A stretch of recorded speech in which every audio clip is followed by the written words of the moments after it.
Dios les bendiga, mis hermanos. Estamos viendo las obras de Dios y la semana pasada vimos los decretos de Dios o el decreto divino, ¿verdad? Hablaba de un plan que Dios tiene, un plan así en general acerca de todas las cosas que pasan en el universo, todas las cosas que pasan en el planeta, todo así en general. Ese es el plan divino, el decreto divino. Pero hoy vamos a hablar de un tema bastante controversial que sale del tema de la clase anterior, del plan ese gigante que Dios tiene, ese plan completo, lo que le llama la doctrina de la predestinación. Y le digo, es un plan específico para sus criaturas racionales, o como les llama el autor, criaturas morales, aquellos que tenemos moralidad. Lo que quiere decir que los animales no están predestinados, pero los seres humanos que tenemos raciocinio, que tenemos pensamientos, sí. Y es un tema controversial por ciertas cosas, ¿verdad?, que vamos a analizar el día de hoy, y hay que tener así como que mucha atención acerca de este tema, ¿no?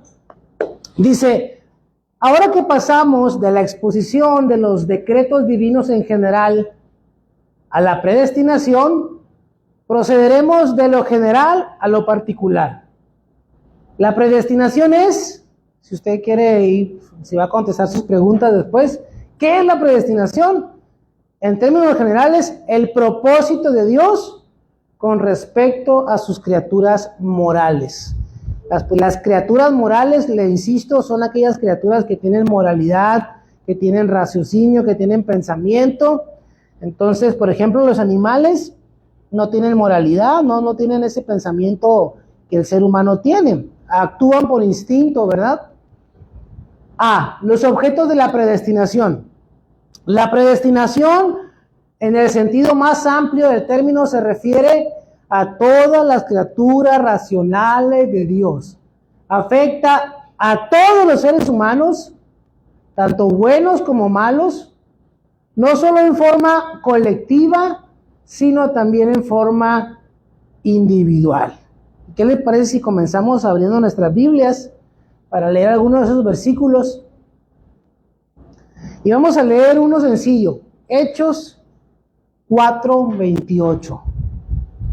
Estamos hablando del tema de la predestinación. Allá todos los que nos ven a través de las redes sociales, Dios les bendiga.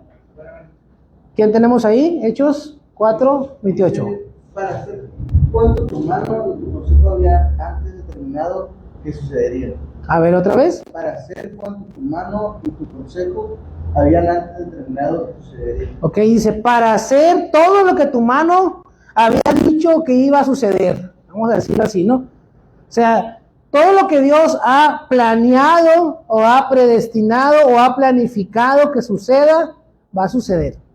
Y esto nos incluye a todos. Además, este decreto incluye también a los ángeles buenos y malos. La Biblia no solo habla de santos ángeles y de ángeles malvados que no mantuvieron su posición de autoridad, sino que también hace mención explícita de ángeles escogidos, dando a entender así también que existen ángeles no escogidos.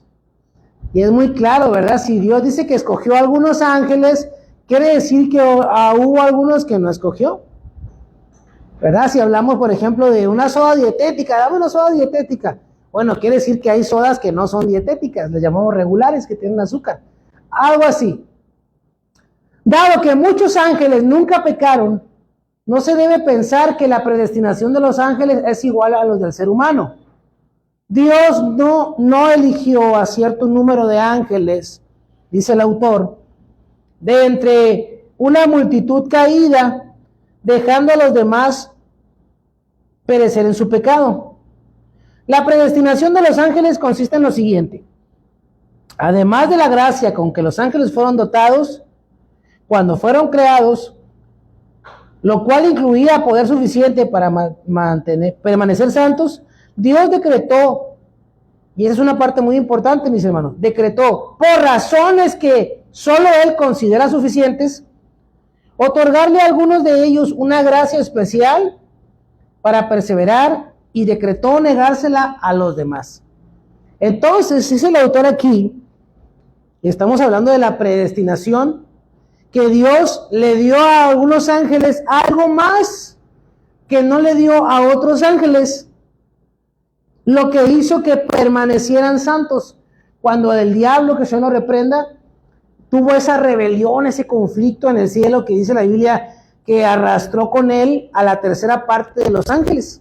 O sea, la tercera parte de los ángeles cayeron en rebeldía con Satanás.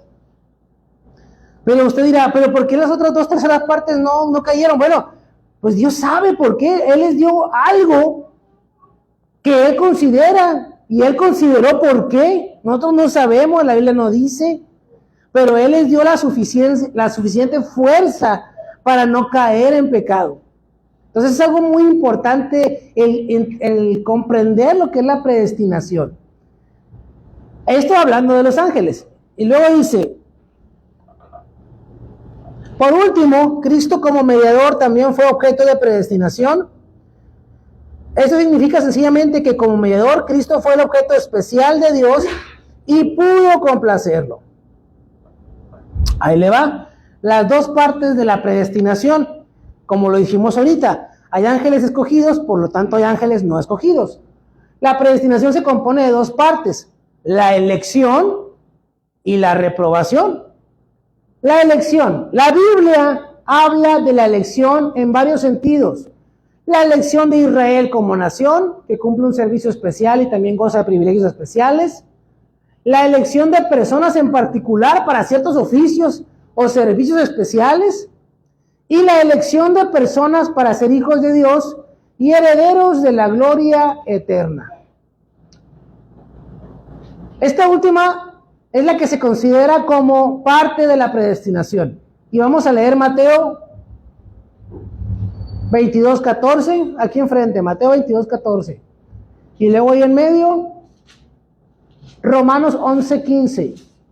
Y allá atrás, hermanos, si me puede ayudar, con 1 Corintios 1:27. Mateo 22:14 y luego Romanos 11:5 y 1 Corintios 1:27. ¿Ya lo tienes ahí? Okay, dame un minuto. ¿Ya están los tres? Ok, entonces vamos a poner atención a todos. El primero de Mateo, ¿qué dice? Mateo 22:14 dice, porque muchos son llamados y pocos escogidos. Muchos son llamados y pocos escogidos, ¿ok? Y luego ahí. Dice, porque si su exclusión es la reconciliación del mundo, ¿qué sería su admisión, sino vida de entre los muertos? Amén. Entonces dice, si la exclusión de ellos fue la admisión del mundo, o sea, Dios deliberadamente excluyó a ciertas personas, en este caso hablando del pueblo de Israel, para que nosotros que no somos israelitas pudiéramos alcanzar la salvación.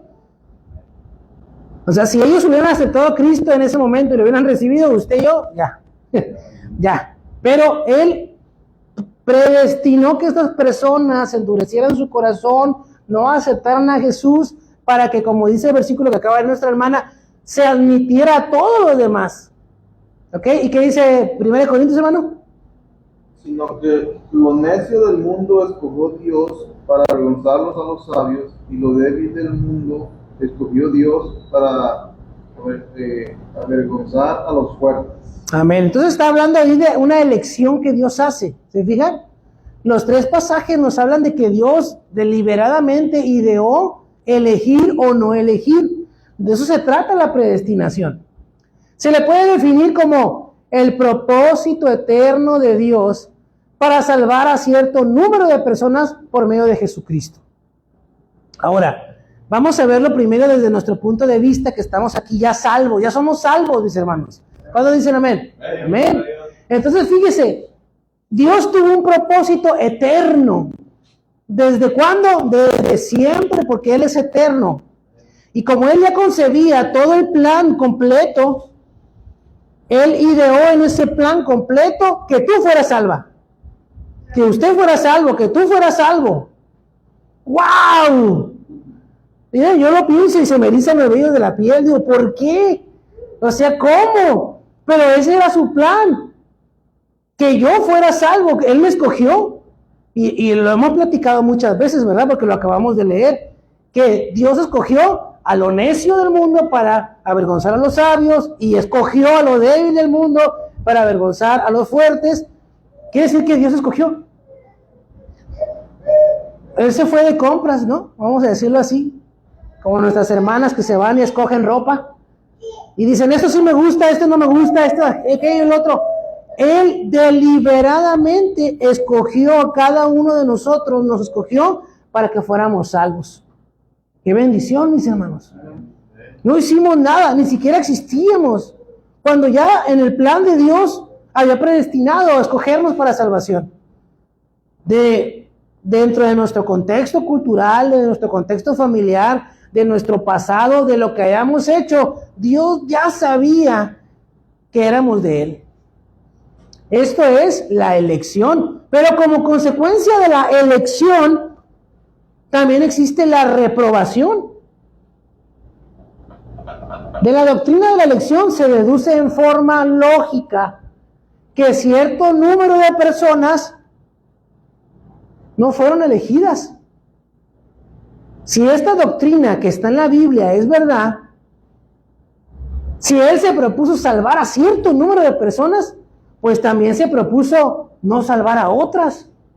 Por eso le digo que esta es una doctrina muy controversial, ¿verdad? Porque hay sectores de la iglesia que se oponen desde hace cientos de años, entre los que creen en la predestinación y entre los que dicen, no puede ser Dios así. Y ahorita vamos a analizar esto. Esta doctrina concuerda perfectamente con lo que la Escritura enseña al respecto. Vamos a leer, por ejemplo, Romanos 9:13. Como está escrito, a Jacob amé, mas a Esaú aborrecí.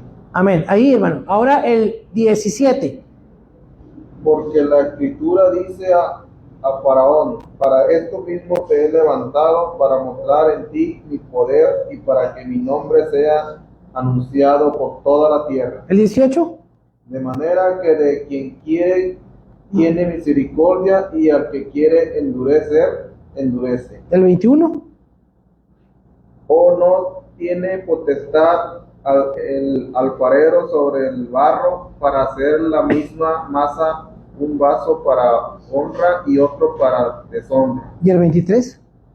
Y para hacer notaria la riqueza de su gloria, las mostró para los vasos de misericordia que él preparó la antemano para gloria. Amén. ¿Escuchamos estos versículos? Dice que Dios tendrá misericordia de quien Él quiera tener misericordia. Y dice, y a Faraón, para eso lo hice Faraón, para que endureciera su corazón y mostrar todo mi poder en contra de Egipto. Nomás para eso lo hice yo, dice el Señor. Y luego dice, ¿o qué? ¿No tiene derecho el alfarero de hacer con el barro lo que quiera? Vasos de honra y vasos de deshonra. ¡Wow, mis hermanos! ¿Cómo aunque como seres humanos pudiéramos pensar, ¿verdad? Como un sector de la iglesia, de que la doctrina de la predestinación es injusta, porque ¿cómo Dios escogió a gente para perderse? ¿Cómo? Si lo vemos desde el punto de vista de Romanos, de lo que está diciendo, es clarísimo, no podemos negar lo que dice la Biblia. Allí dice claramente que Dios a ciertas personas dice, a Jacob amé, mas a Esaú aborrecí. O sea, ¿desde qué? ¿Por qué? ¿Cuándo? Ese fue el plan de Dios específicamente para esas personas. Entonces dice, se puede definir la reprobación como el decreto divino por el cual Dios ha determinado no incluir a cierto número de personas por medio de la operación de su gracia especial y castigarlos por sus pecados a fin de manifestar su justicia. Y a partir de esta definición, la reprobación parece tener realmente un doble propósito, a saber, excluir a algunos seres humanos de la dádiva de la gracia regeneradora y salvadora y destinarlos a la deshonra y a la ira de Dios por sus pecados. Mi hermano, esto hace todavía más especial que usted y yo seamos escogidos para salvación. Esto hace aún más asombroso, porque usted puede decir, ay pastor, a mí se me hace como que pareciera que la doctrina esta hace a Dios muy injusto, porque hay gente que no le va a aceptar nunca porque ya están predestinados para morir en sus pecados. Y el autor, a sabiendas de estos argumentos, dice, algunas veces se protesta en contra de esta doctrina, acusando a Dios ¿de qué? De ser injusto. Pero esto no es correcto. Por ejemplo, en el caso de dos personas, se puede hablar de injusticia solamente cuando una de las partes afectadas tiene derecho a reclamarle algo a la otra, ¿verdad? Por ejemplo, si usted trabaja toda la semana y no le pagan el viernes, ¿es injusto? Usted ya trabajó toda la semana, ¿por qué no le van a pagar? Es lo que dice el autor. Cuando hay dos personas y una hace algo o deja de hacer algo que le corresponde, eso es injusto. Sería injusto que Dios salve solamente a un número limitado de personas si tiene la obligación de perdonar pecados y dar vida eterna a todos los seres humanos. ¿Sería injusta la predestinación si Dios tuviera la obligación de perdonarnos a todos? Pero la pregunta que yo le hago a usted, ¿Dios tiene la obligación de perdonarnos a todos? La situación es totalmente distinta, ya que todos los seres humanos han perdido el derecho a recibir las bendiciones de Dios. Ningún ser humano tiene el derecho a pedirle cuentas a Dios por haber elegido o excluido a otros.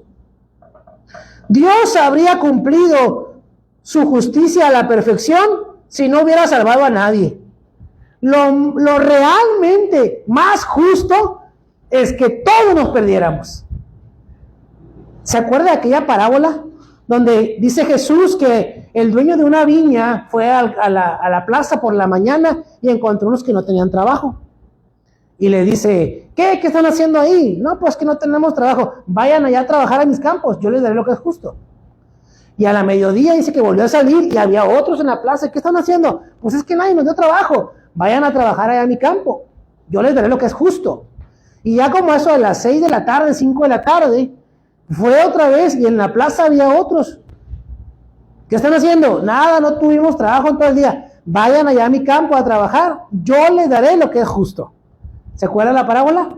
Dice que a la hora de la salida, unos trabajaron 1 hora nada más, y otros desde la mañana y otros desde el mediodía. Dice, hizo venir primero a los que habían trabajado 1 hora o el menos tiempo, y les dio el salario completo de un día. Y los de la mañana pensaron, si a estos que trabajaron 1 hora les dio tanto, pues yo que trabajé todo el día, ¿verdad? Me va a dar más. Y dice, cuando llegó su turno les dio lo mismo, el salario de su día, su jornal, dice la Biblia.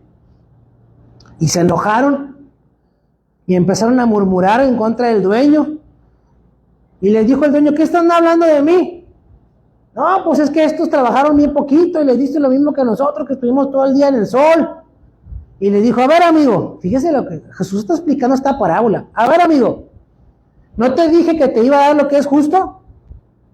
No, pues sí. ¿Y no te di el salario de un día? ¿Y cuándo trabajaste? ¿Un día, no? No, pues sí. Y si yo a estos les quiero dar lo mismo, ¿no puedo hacer yo con mi dinero lo que me pegue mi gana? Es una parábola que nos habla acerca de la salvación. Oye, Señor, ¿por qué no salvaste a fulanito? ¿Por qué no salvaste a menganito? Va a decir Dios, era mi obligación salvarlos. No te salvé a ti. Y no puedo salvar a quien yo quiera. O sea, ¿tú quién eres para venir a reclamarme? ¡Wow! Dice uno, es cierto, ¿verdad? Esta es la manera en que el autor defiende esta doctrina de la predestinación que hemos visto en los versículos que estamos leyendo. A lo mejor no se nos hace justa, o a lo mejor se nos hace muy discriminadora o discriminativa, no sé cómo se dice. Pero lo cierto es que Dios puede hacer lo que Él quiera.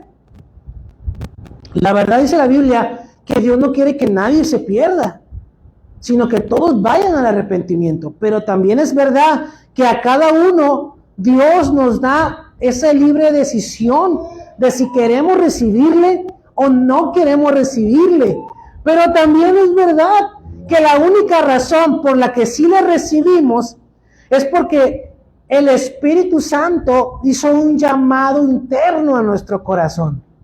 Sin ese llamado interno que después vamos a estudiar aquí en este libro, nosotros jamás hubiéramos podido decidir que sí queríamos a Cristo. Así que como usted ve, hay argumentos para decir la predestinación es bíblica, argumentos para decir pues no es tan bíblica porque también dice esto. Este conflicto lleva cientos de años, cientos de años. Arminianismo contra calvinismo. Y no podemos decir que uno esté equivocado o que el otro está bien, porque los dos son bíblicos. Lo que sí podemos entender es que los dos están en la Biblia y tenemos que estudiar ambos, y cada quien puede adoptar la doctrina bíblica que mejor le parezca, porque los dos son bíblicos. Pero yo estoy seguro que cuando lleguemos al reino de Dios, a su presencia, Él nos va a explicar cómo era el asunto. Porque como dijimos la vez pasada, nosotros miramos desde un punto de vista muy limitado, muy terrenal.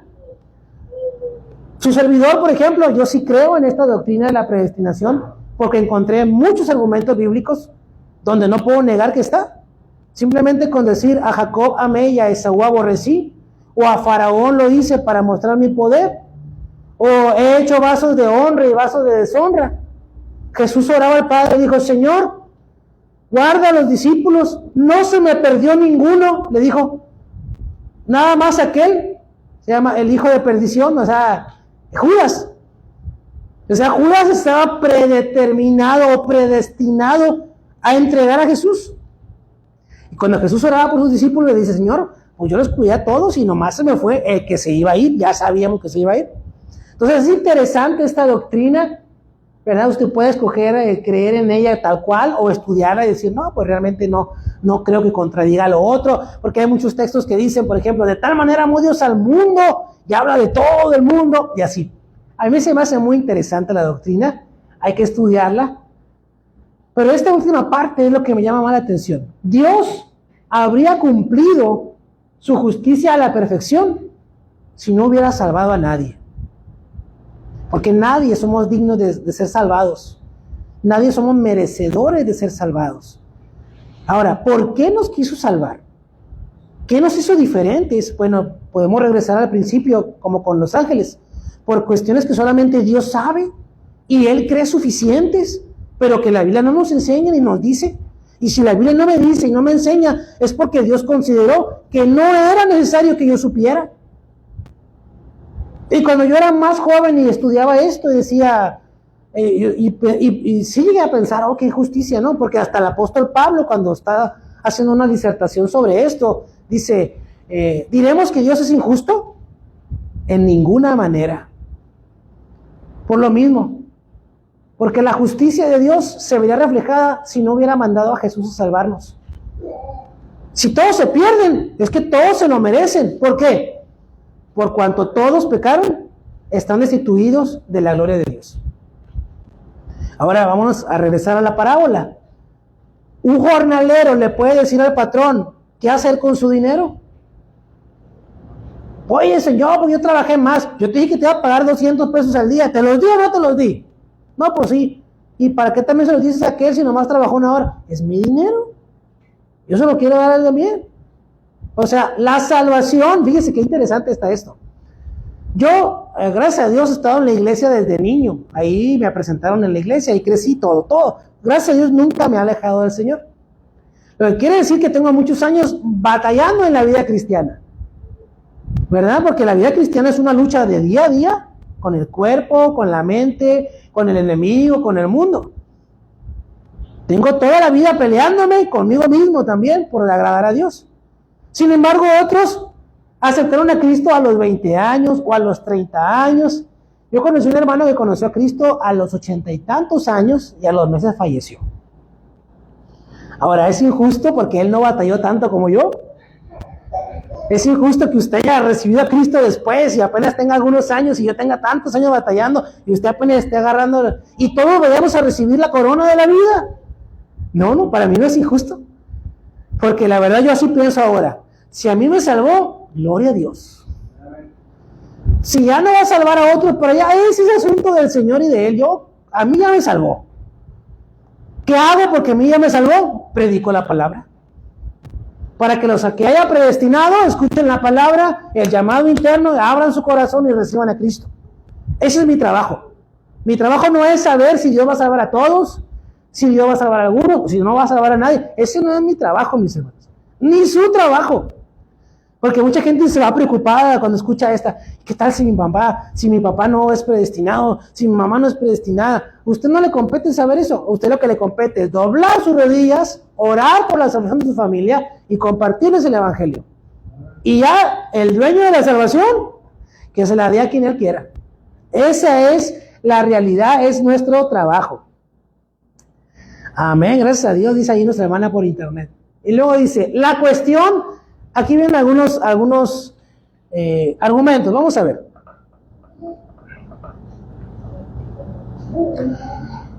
Fíjense qué palabras tan bonitas. La cuestión del supralapsarianismo y el infralapsarianismo. Ahorita vamos a explicarlo. Dice, la doctrina de la predestinación no siempre ha sido presentada exactamente de la misma forma. En el ámbito reformado, la iglesia reformada, hubieron enfrentamientos entre, aquí están las dos corrientes, supralapsariaos e infralapsariaos, o algo así. E incluso en el presente coexisten separadamente. Por razones de brevedad, porque no tenemos mucho tiempo, ¿verdad? Por razones de brevedad se nos hace imposible explicar los aspectos positivos de estas dos corrientes. Por lo tanto, nos limitaremos a emitir una sencilla exposición de la diferencia entre estos dos puntos de vista. La diferencia refiere básicamente al orden de los decretos divinos.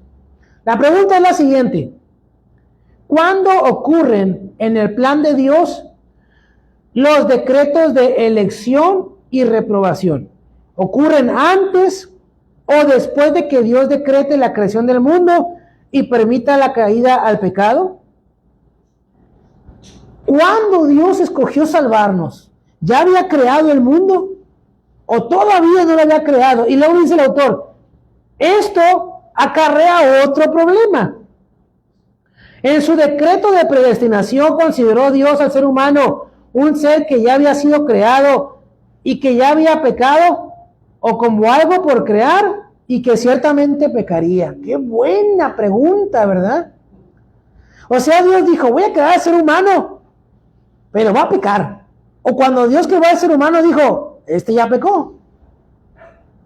Todas esas preguntas se han hecho los teólogos, mis hermanos, durante muchos siglos, para que vea que hay gente que sí le mete ganas y se pone a estudiar. Y el estudio de la palabra nos trae ese tipo de razonamientos y preguntas.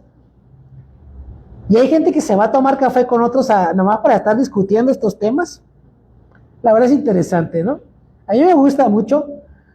Yo he tenido pláticas acerca de la predestinación con otros pastores y he sido enérgicamente defendido la predestinación con los textos que acabamos de leer hace rato, porque se me hace que es algo evidente, pero siempre con mucho respeto, ¿verdad? Y abierto a las ideas y pensamientos de otros pastores. Digo, no es que me hayan hecho cambiar de opinión, ni yo he cambiado nadie de opinión, pero siempre es bueno ver cómo los demás cristianos piensan acerca de estos temas. El orden resultante en ambos casos es el siguiente. El orden supralapsario consiste en primer lugar, Dios decretó glorificarse a sí mismo en la salvación de algunos seres humanos y la condenación a otros. A estas alturas los seres humanos existían en la mente de Dios solo como posibilidades. Y está como de película, ¿no? ¿No viste esa película de superhéroes donde una persona puede ver todos los posibles futuros? Que sucede tal, y qué tal si hago esto, pues así estaba todo en la mente de Dios. En la mente de Dios estaban todos los posibles futuros y dijo, yo quiero que Alicia salva. Y pum, la voy a salvar de esta manera, la voy a encontrar en esta situación y así. Pum, todo estaba en su mente, ¿no? Como un medio para lograr dicho fin, Dios decretó la creación de los seres humanos, unos ya elegidos y otros ya reprobados. Para consumar el plan formulado hasta ese momento, decretó además permitir que el ser humano cayera en pecado. Lo permitió. Finalmente, Dios decretó proveerles un camino de salvación a los elegidos y guiarlos a la gloria eterna, excluyendo a los demás y destinándolos a la destrucción eterna debido a sus pecados. Ese es el supralapsario. Ahora el orden infralapsario. Aunque se puede considerar el orden supralapsario como el más ideal, el infralapsario es más histórico. O sea, tiene más años de que se cree esto, ¿verdad? En primer lugar, Dios decretó la creación del ser humano. Luego decretó permitir que el ser humano cayera en pecado. Seguidamente, a partir de que la raza humana caída y condenada, Dios decretó elegir a cierto número de personas a la vida eterna y excluir a las demás, destinándolas a la destrucción eterna. Finalmente, Dios decretó proveer un camino de salvación para los elegidos. Este orden es el de las iglesias reformadas, adoptado oficialmente en los cánones de 1618. Desde aquella época, ¿verdad?, se discutían estos y quizá más atrás. Ahora usted puede decir, pastor, pero ¿de qué está hablando todo esto? ¿Que no nomás era la salvación y el bautismo? No, esto es lo que dice el apóstol Pablo. Cuando regaña a la iglesia le dice, ustedes deberían estar comiendo algo más pesado, una doctrina más profunda acerca de las verdades de la palabra. No se queden en la lechita espiritual, crezcan, abunden. Por eso yo les he mostrado comentarios bíblicos así de gordos, porque son hermanos que abundan en estos temas, que se meten a profundidad. Y es interesante cómo es que el Espíritu Santo a veces nos deja, porque el Espíritu Santo no ha dicho, esta es y esta no es, sino que deja que el ser humano descubra estas doctrinas. Y yo le voy a decir uno de los argumentos que yo creo, por los cuales el ser humano crea estas doctrinas a partir de la Biblia y el Espíritu Santo lo permite. La Biblia dice en un texto que la vid tiene muchos pámpanos. Lo que quiere decir es como decir, la iglesia tiene muchas ramas. Y así como hay muchos tipos de música, y hay iglesias con cierto tipo de música, hay iglesias que únicamente tocan norteño, y si usted toca otra cosa, no, eso es pecado.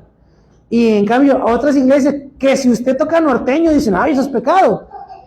Y cada quien se acomoda a la iglesia que se parece más a su persona o que le agrada más, aunque en todas se predique la palabra de Dios verdadera, una doctrina sana. Pero hasta eso hay personas que se van juntando, ¿verdad? Se van acomodando en ciertos lugares. No todas las iglesias vamos a alcanzar a todos. Eso es lo que quiero que quede claro. Sino que siempre usted se va a acomodar a la iglesia, a la que Dios le mande y a lo que usted se sienta a gusto. Por ejemplo, hay iglesias de puros profesionistas. Hay iglesias donde van puros abogados, ingenieros, arquitectos. Aquí hace una semana nos visitó un amigo mío que es abogado. Dice que le gustó mucho, que le gustó la predicación, la alabanza y todo. Y ya no volvió. ¿Qué quiere decir? Que le gustó, pero no se sintió a lo mejor como que este era su lugar. Y está bien, mientras que se vaya y se congregue a otro lugar donde prediquen la palabra de Dios. Entonces, de igual manera, a lo mejor usted dice, yo no creo en la predestinación, y se va a una iglesia cristiana evangélica donde le prediquen acerca de que la predestinación, hasta le pueden decir que es satánica, ¿verdad? No pasa nada, mientras que usted siga siendo enseñado en la doctrina de la palabra de Dios. O usted dice, no, yo sí me voy a ir a una de estas iglesias. Entonces, por eso yo creo que Dios permite que haya cierta difusión en estas ideas para que la persona pueda caer y decir, yo aquí me siento bien, aquí busco de Dios, yo creo en esto, etcétera, etcétera. Esta es la manera en que yo pienso que el Espíritu Santo también actúa. No sé qué tanto tiempo me queda, todavía queda tiempo. Bueno. Siguen las preguntas de repaso, las hacen en su casa. Y allá en casita, Dios me lo bendiga, mis hermanos. Esperemos vernos aquí la próxima semana.